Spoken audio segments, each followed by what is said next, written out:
Nous voici à Nantia, en Haute-Vienne. Annick, que nous allons retrouver avec Anne dans quelques minutes, ne vit et ne voit que par le végétal. La voici lors d'une cueillette, dans l'objectif de faire des feuilles de vigne, mais pas seulement. Elle se présente. J'ai, de par ma grand-mère maternelle, des origines turco-grecques. Et donc, je suis un peu comme Obélix tombée dedans quand j'étais petite. Donc, j'ai toujours vu la lactofermentation des feuilles de vigne et d'autres herbes aussi, d'ailleurs.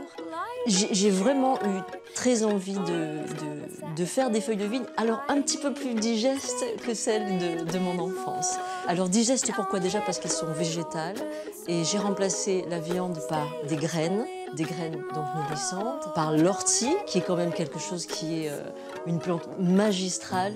Il y a plusieurs stades, il y a la cueillette, la mise en lactofermentation.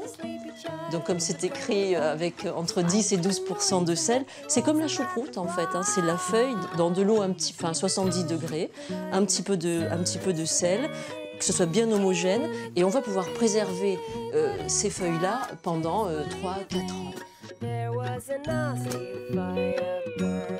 J'ai préparé aujourd'hui des choses vraiment liées à mes cueillettes. Donc on a parlé des feuilles de vigne, la tarte aux petites épeautres et à l'ortie, la soupe à l'ortie.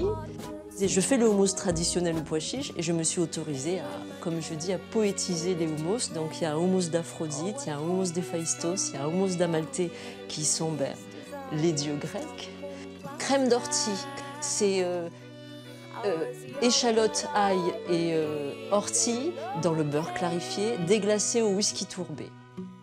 Je n'ai pas résisté à faire un chocolat au beurre clarifié, qui est aussi un chocolat, et ben du coup, les personnes qui vont être intolérantes au lactose peuvent en manger. Vous savez que le premier ingrédient en cuisine, le tout premier ingrédient, c'est vous.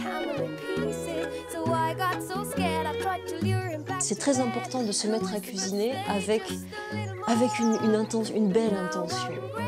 De laisser ses soucis de côté, si on arrive à faire l'exercice, et si on n'y arrive pas, d'essayer de remettre à plus tard.